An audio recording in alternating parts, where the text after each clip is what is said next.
Good morning बच्चों। तो आज हम साइंस की वर्कशीट नंबर 5 करेंगे जो माइक्रो ऑर्गेनिजम्स के हार्मफुल इफ़ेक्ट्स के बारे में है। अभी तक जो हमने पढ़ा था माइक्रो ऑर्गेनिजम्स के बेनिफिशियल इफ़ेक्ट्स क्या क्या हो सकते हैं, बेनिफिट्स क्या क्या हो सकते हैं। दही जमाने में काम आता है, या फिर डोसा इडली जो भी बैटर बनता है उसमें माइक्रो ऑर्गेनिजम्स काम आते हैं, या फिर बहुत सारे और भी मेडिसिन्स हैं जिसमें माइक्रो ऑर्गेनिजम्स का काम आता है। लेकिन माइक्रो ऑर्गेनिजम्स हमारी बॉडी के लिए कई सारे माइक्रो ऑर्गेनिज्म हार्मफुल भी हो सकते हैं। तो आज हम उसके बारे में पढ़ेंगे। देखिए, आपको कई सारे पिक्चर्स दिखाई दे रहे होंगे, एक फ्लो चार्ट दिख रहा है आपको जिसमें दिखाया गया है harmful effects of micro organisms.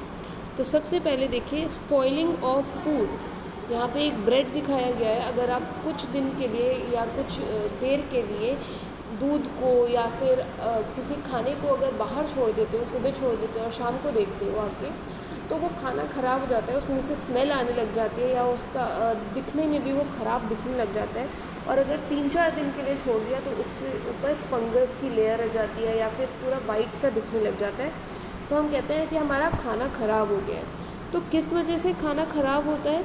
क्योंकि हमारे एटमॉस्फेयर में माइक्रो ऑर्गेनिजम्स हैं, बहुत छोटे छोटे ऑर्गेनिजम्स हैं जो उस खाने पे अटैक करते हैं और वो उस खाने को ख़राब कर देते हैं। और क्या?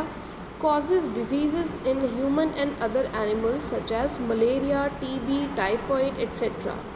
तो अब हमें ये भी पता है कि जितने भी माइक्रो ऑर्गेनिजम्स होते हैं जो हमारी बॉडी को हार्म करते हैं, वो हमारी बॉडी में बहुत टाइप के डिजीज़ भी फैला सकते हैं, जैसे कि मलेरिया, टीबी यानी ट्यूबरक्लोसिस, टाइफाइड और भी बहुत सारी बीमारियां। और हमारे साथ साथ वो जानवरों में भी ये बीमारियां फैलाते हैं।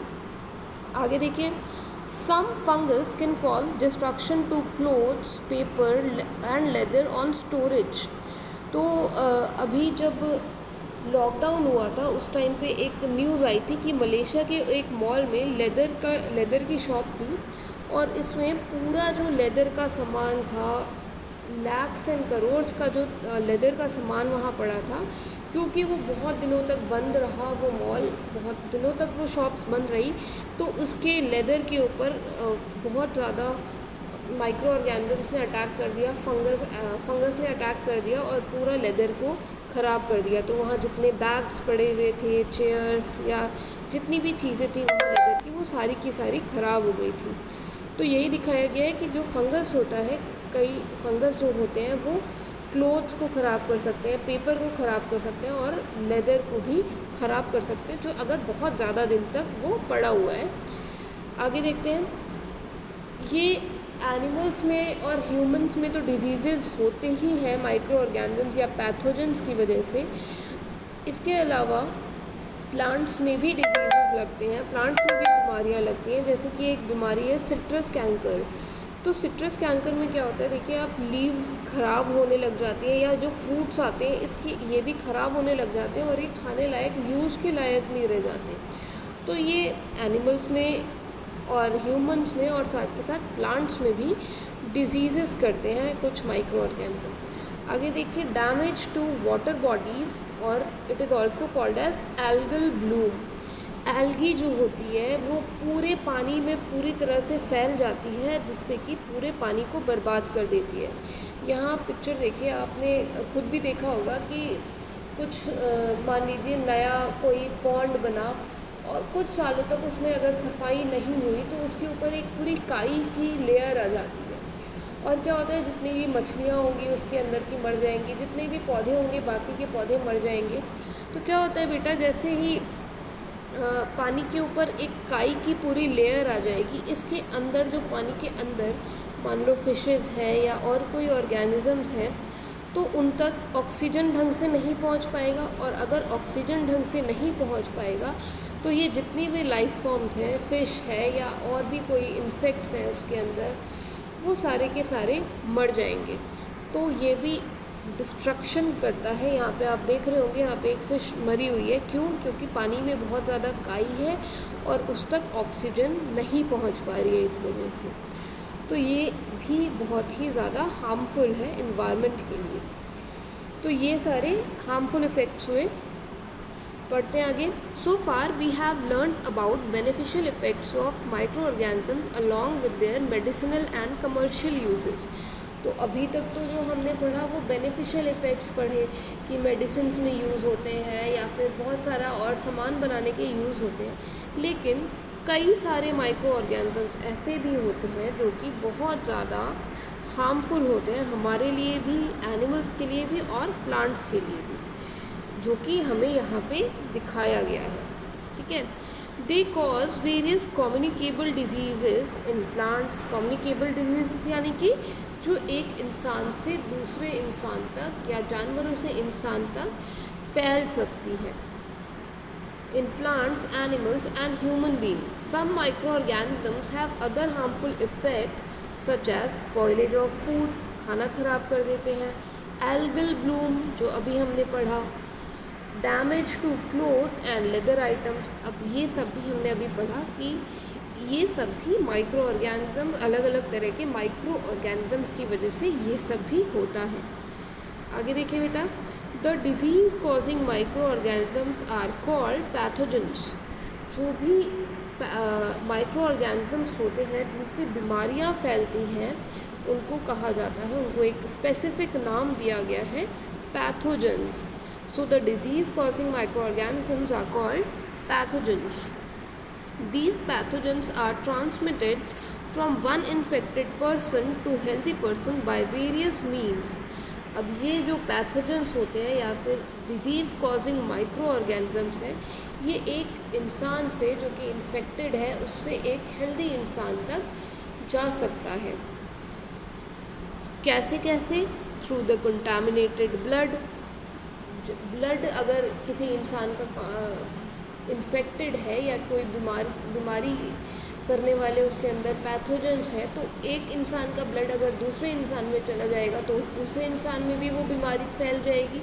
इसीलिए कहा जाता है कि सिरिंज को जब इंजेक्शन लगवाने जाते हैं तो नया सिरिंज का यूज़ करें, और जैसे ही सिरिंज का इस्तेमाल एक इंसान पे हो जाता है तो उस सिरिंज को तोड़ के फेंक देना चाहिए, ताकि एक इंसान की बीमारी दूसरे इंसान में ब्लड के थ्रू ट्रांसफ़र ना हो। और किससे हो सकता है? वाटर से। अगर पानी गंदा है, उसके अंदर माइक्रो ऑर्गेनिजम्स हैं और हमने वो पी लिया तो हमें भी वो बीमारी हो जाएगी। एयर से, जैसे कि ज़ुकाम है, अगर आपने छींक मारी है तो और किसी और ने वो एयर सांस ले ली है तो उसको भी वो ज़ुकाम हो जाएगा। सॉइल से, मिट्टी से भी हो सकता है। फिज़िकल कॉन्टैक्ट यानी कि मान लीजिए आपने छींक मारी है और किसी और को जाके हाथ मिला लिया आपने, तो उसको भी वो ज़ुकाम हो सकता है। एंड थ्रू वेक्टर्स क्या होते हैं बेटा? वेक्टर्स ऐसे ऑर्गेनिजम्स होते हैं, ऐसे इंसेक्ट्स हो सकते हैं या ऐसे ऑर्गेनिजम्स हो सकते हैं जो कि बीमारियों को एक इंसान से दूसरे इंसान तक फैलाते हैं। जैसे डेंगू आपने अभी सुना होगा, बहुत ज़्यादा स्प्रेड हो रहा है दिल्ली में भी। तो क्या होता है, डेंगू का मच्छर क्या करता है, एक इन्फेक्टेड पर्सन से ब्लड सक करता है और दूसरे इंसान तक जाता है। जब उसका वो ब्लड सक कर रहा होता है तो वो पहले इंसान का कुछ ब्लड उसके अंदर चला जाता है हेल्दी इंसान में और वो डेंगू फैल जाता है। ठीक है, तो ये वेक्टर्स के थ्रू भी बीमारियां फैलती हैं। आगे देखिए, check yourself, write any 3 harmful effects of microorganisms. तो हम क्या क्या लिख सकते हैं? Microorganisms cause spoiling of food, एक ये हो गया, microorganisms cause spoiling of food. Second, microorganisms cause diseases in human and other animals. और तीसरा ये लिख सकते हैं, microorganisms causes diseases in plants. और भी लिख सकते हैं, microorganisms cause damage to water bodies which is called algal Bloom, जिसको एल्गल ब्लूम कहते हैं। तो ये हम 4-5 हम लिख सकते हैं, 3 ही पूछे हुए हैं, आप कोई भी 3 लिख देंगे। माइक्रो ऑर्गेनिजम्स कॉज और उसके आगे लिखेंगे। Why is it advise to keep the food covered? क्यों कहा जाता है कि खाने को ढक के रखना चाहिए हमेशा? तो क्योंकि हमारे इन्वायरमेंट में माइक्रो ऑर्गेनिजम्स पहले से ही है। अगर हम खाने को खुला छोड़ेंगे तो माइक्रो ऑर्गेनिजम्स उसके ऊपर अटैक करके और उसको ख़राब कर सकते हैं। और क्या हो सकता है, मक्खियाँ जो होती हैं उनके थ्रू माइक्रो ऑर्गेनिजम्स खाने तक आ सकते हैं, मच्छर के थ्रू आ सकते हैं, या कोई इंसेक्ट खाने के अंदर आ सकता है। तो हम इसका आंसर लिख देंगे माइक्रो ऑर्गेनिजम्स थ्रू फ्लाइज और other insects may enter the food if it is not covered. कैसे लिख देंगे बेटा? इसको आप लिखेंगे माइक्रो ऑर्गेनिजम्स